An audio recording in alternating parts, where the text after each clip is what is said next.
Donc c'est un travail qui a été réalisé dans le cadre d'un projet de recherche financé par le Fonds Pacifique et qui a été fait en collaboration entre deux unités de recherche à l'IRD, qui est Espace Dev et Entropie. Donc moi-même, je suis Morgan Manjas, je suis directeur de recherche à l'IRD, plutôt en mathématiques appliquées. Et Marc Despinois, qui est à Espace Dev, et Christophe Menkes, qui est océanographe physicien, et Marc Despinois, qui est télédétecteur géomaticien.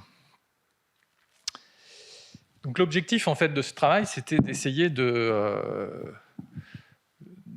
voir l'impact des cyclones. Les cyclones, c'est 80 à 100 cyclones par an au niveau mondial. On attend une augmentation de la fréquence des cyclones de catégorie supérieure à 3, c'est-à-dire en fait ceux qui ont une intensité assez forte. En ce qui concerne la Calédonie, les projections, c'est un peu compliqué, donc on pense qu'il y aura sans doute moins de cyclones, mais aussi des catégories supérieures à 3 à l'horizon 2050-2100. Ces cyclones ont toujours un impact important. Alors on le verra, c'est pas linéaire, mais on a important sur la végétation qui vont d'une simple défoliation, c'est en fait les feuilles qui sont arrachées, jusqu'à des branches qui peuvent être arrachées ou des arbres couchés. Et l'idée ici, c'est d'essayer de voir de quelle manière en fait on peut essayer d'anticiper, regarder et voir quelle est la résilience en fait de la végétation face aux cyclones dans la région. Alors pour ça, en fait, on va développer une méthodologie qui est basée essentiellement sur des données qui sont accessibles au niveau mondial. Donc c'est des données des traces en fait des cyclones et des intensités. Ça c'est une base de données qui s'appelle IBTrax. Et puis, adossé en fait à ces données qui sont simplement des données linéaires dans lesquelles on a en fait des points sur des trajectoires de cyclones avec les intensités, on va développer un modèle de Willoughby, on appelle ça, pour essayer d'estimer le vent sur la trajectoire des cyclones, parce que c'est des données qu'on n'a pas, et de reconstruire en fait la surface 3D des vents donc sur la trajectoire des cyclones. Et ensuite, on va comparer ça à des données de NDVI, donc je vais en parler. Je pense que dans cette communauté, il y a beaucoup de gens qui connaissent cet indice. C'est un indice qui permet d'estimer l'activité chlorophyllienne. Donc pour la zone d'étude, en fait, c'est le Pacifique, et on va s'intéresser plus particulièrement en fait à 9 territoires, donc la Nouvelle-Calédonie, Vanuatu, Fidji, Samoa, les Samoa Islands, le Tonga et Wallis et Futuna. Ça représente en fait 76 îles sur la région, et dans lequel donc on a toutes les informations concernant les trajectoires de cyclones depuis 2020. On connaît aussi les lieux en fait de végétation, et essentiellement on va s'intéresser aux forêts. Donc ici vous l'avez en vert, alors je suis daltonien mais je crois que c'est en vert. Et puis on a donc les points que vous voyez là, les points noirs, c'est les zones de cyclogénèse, c'est là où le cyclone en fait se construit avant d'opérer une trajectoire et de passer à proximité des îles et de créer donc les vents qu'on connaît tous dans la région, qui peuvent être très importants. Donc quand ça reste inférieur à 33 mètres par seconde, on est sur des dépressions tropicales. Au-delà, on commence à rentrer dans des catégories de cyclones. Et les catégories 5, c'est les plus importantes, avec des vents qui dépassent les 70-80 mètres par seconde. Et donc c'est plus de 300 km/h ou 280 km/h. Et ça commence à être vraiment destructeur. Alors pour le moment,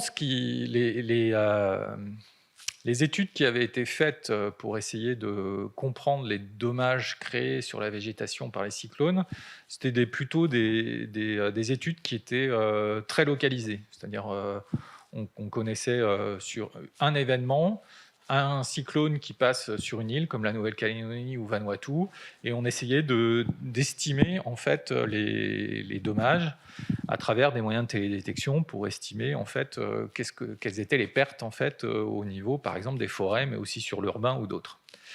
Donc ici, cette approche, on a une approche ici qui est régionale. Donc on essaye en fait de cumuler l'ensemble des points sur toute la région et qui vont donc sur les 6 îles que j'ai citées, les 6 territoires que j'ai cités précédemment. Donc pour revenir sur la création des cyclones, donc le schéma que vous avez en bas à gauche, donc le 0 c'est l'œil du cyclone, et puis après plus on s'éloigne en fait, et plus on a des vents qui sont distribués de la manière qu'on voit sur la courbe. C'est-à-dire en fait on a un mur qu'on appelle ça, c'est-à-dire en fait on a un cyclone avec un vent maximal qui va être à quelques kilomètres du nœud, de l'œil, pardon, et ensuite qui va décroître avec une certaine vitesse en fonction donc de l'intensité de ce cyclone.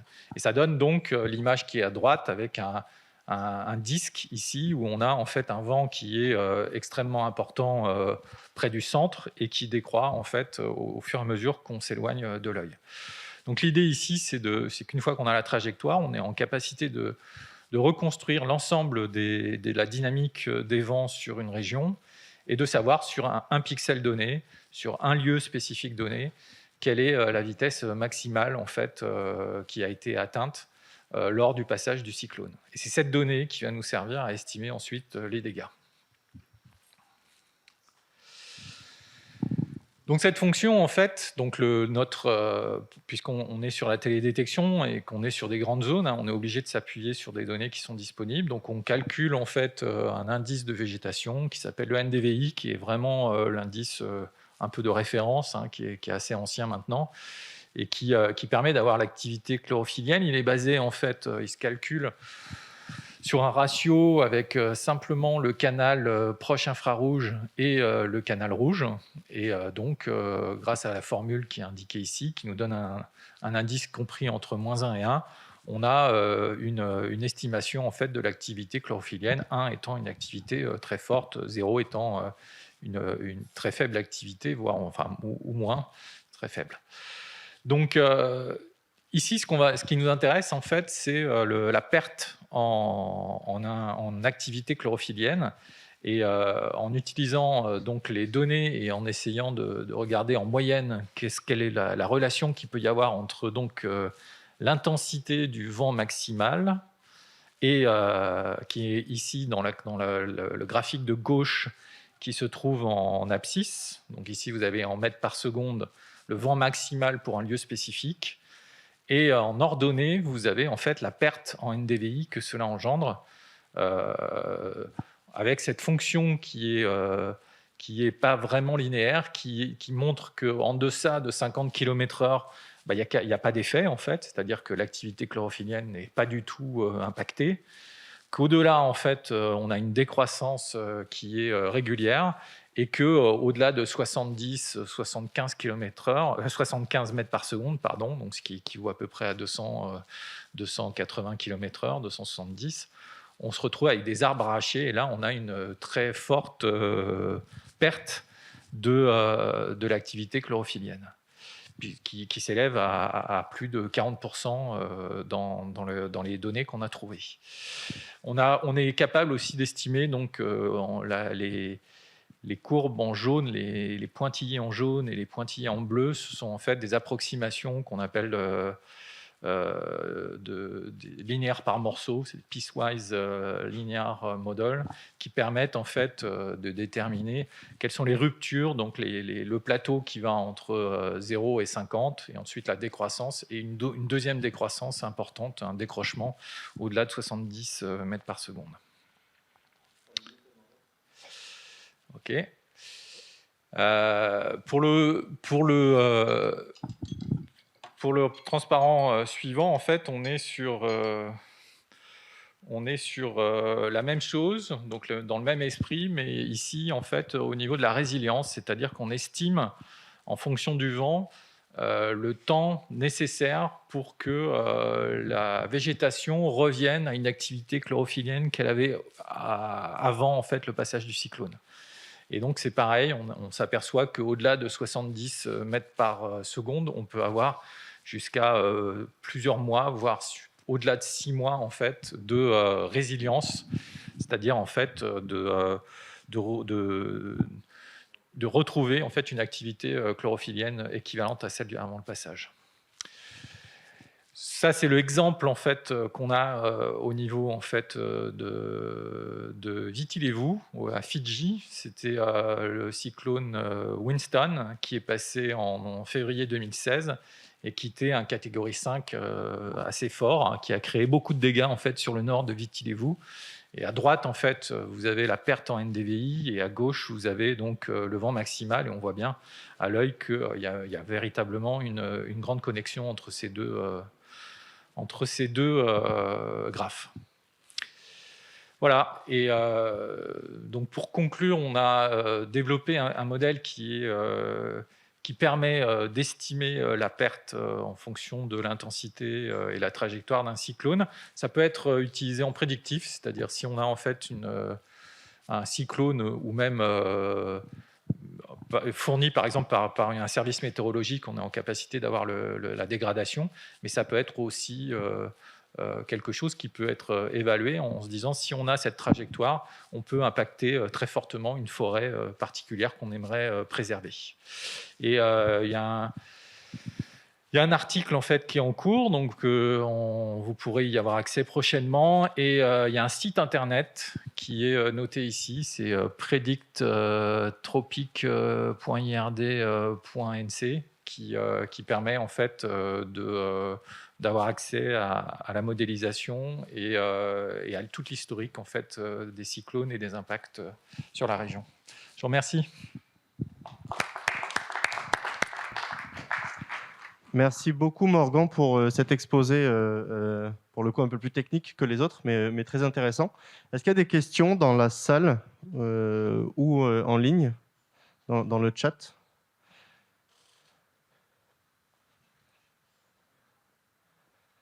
Pareil, un exposé très, très complet. Pas de questions particulières ? Si ? Pascal ?